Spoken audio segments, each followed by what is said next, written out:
윈디의 ECMWF를 살펴보면 이번 주 금요일 28일, 토요일 29일, 일요일 30일까지 비 소식이 이어질 가능성이 있습니다. 금요일부터 곳곳에 비거림이 나타나고 토요일에도 지역에 따라 비나 소나기가 이어질 수 있습니다. 그리고 일요일 30일에는 더 넓고 강한 비구름대가 한반도를 통과할 가능성이 나타나고 있습니다.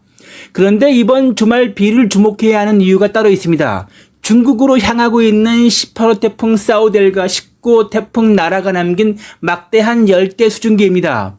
과연 중국으로 간 두 태풍이 이번에는 한반도의 가을 장마와 강한 비를 몰고 오는 새로운 변수가 되는 것일까요? 윈디의 ECMWF 시뮬레이션을 돌려보면은 이번 주 후반 한반도 주변의 기압 배치가 상당히 복잡하게 변하는 모습이 나타나는데요. 특히 주목해야 할 시기는 28일 금요일부터 30일 일요일까지입니다.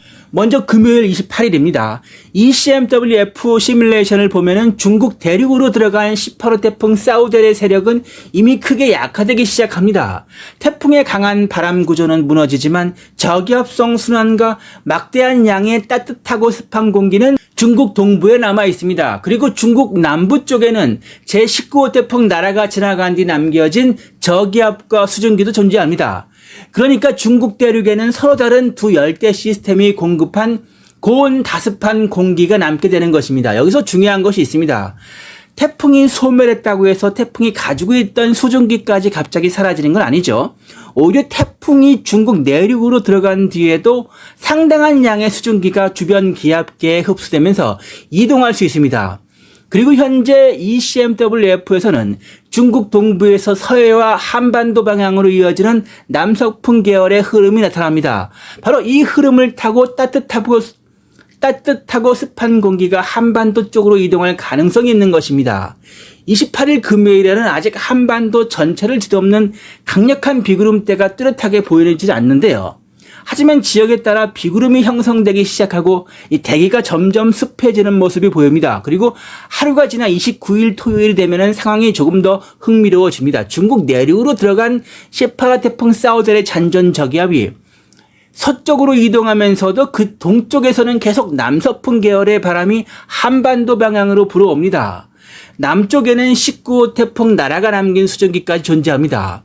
따라서 동중국해와 중국 남부의 따뜻하고 습한 공기가 중국 동부와 서해를 거쳐 한반도 방향으로 이동할 수 있는 통로가 만들어집니다. 그런데 이것만으로 많은 비가 내리는 건 아니죠. 또 하나의 조건이 필요합니다. 바로 북쪽에서 내려오는 상대적으로 차가운 공기입니다.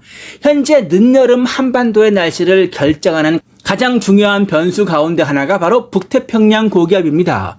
북태평양 고기압이 한반도를 완전히 덮고 있으면 매우 덥고 습한 날씨가 이어집니다. 하지만 고기압이 조금씩 수축하면 그 북쪽 가장자리로 찬 공기가 내려올 수 있습니다. 그러면 남쪽에서는 뜨겁고 습한 열대 공기가 올라오고 북쪽에서는 상대적으로 차가운 공기가 내려오게 됩니다. 이 두 공기가 만나는 경계가 한반도 부근에 형성되면 어떻게 될까요? 바로 정체전선과 비슷한 형태의 긴 비구름대가 만들어질 수 있습니다. 여름 장마가 끝난 뒤 늦여름에서 초가을에 이런 형체의 정체전선, 장마전선이 만들어지면 흔히 우리는 가을 장마라고 부릅니다. 따라서 이번 비의 핵심은 태풍이 한국에 상륙하느냐 이게 아닙니다. 태풍이 중국으로 가더라도 태풍이 공급한 막대한 수증기가 한반도까지 연결되느냐가 더 중요합니다. 이제 30일 일요일 윈디의 ECMWF 시뮬레이션을 돌려보면은 가장 주목해야 할 시간인데요. 중국 동부와 서해에서 한반도를 지나 일본 쪽으로 길게 이어지는 비구름대가 나타납니다. 이것은 태풍의 눈 주변에서 발생하는 직접적인 태풍 비구름과는 모습이 다릅니다. 동서로 길게 전선성 강수대에 더 가깝습니다.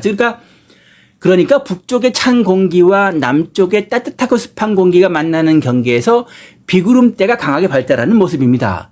여기에 18호 태풍 사우델이 공급한 열대 수증기가 계속 유입된다면 비구름의 강도가 더 강해질 가능성이 있습니다. 특히 남서풍이 강하게 불면서 수증기를 지속적으로 공급할 경우에는 같은 지역의 비구름이 반복해서 지나갈 가능성도 있습니다. 이렇게 되면 짧은 시간 동안 많은 비가 국지성 호우로 이어질 수도 있습니다. 정리하면은 이번 주말 비의 구조를 보면은 첫 번째 18호 태풍 사우델이 중국으로 이동하면서 막대한 열대 수증기를 공급하고, 두 번째 19호 태풍 나라 역시 중국 남부에 따뜻하고 습한 공기를 남깁니다. 세 번째 북태평양 고기압 가장자리를 따라 이 수증기가 한반도 방향으로 이동하고요.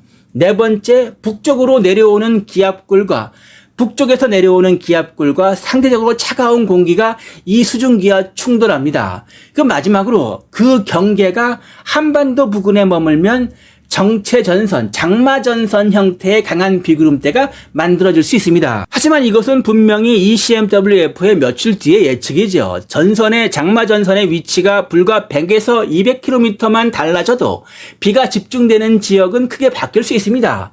전선이 조금 북쪽에 형성되면 수도권과 중부지방에 많은 비가 집중될 수 있고, 좀 남쪽으로 내려오면 충청과 남부지방이 주요 강수지역이 될 수도 있습니다. 그러니까 지금은 어느 지역에 몇 미리 정도의 폭우가 내린다고 단정할 수 없습니다. 따라서 앞으로 가장 중요하게 봐야 할 것은 세 가지입니다. 첫 번째, 북태평양 고기압이 얼마나 빨리 수축하는지, 북쪽 기압골이 한반도까지 얼마나 깊게 내려오는지, 그리고 마지막으로 세 번째, 사우델과 나라가 남긴 이 열대 수증기가 실제로 한반도까지 얼마나 많이 올라오는지입니다.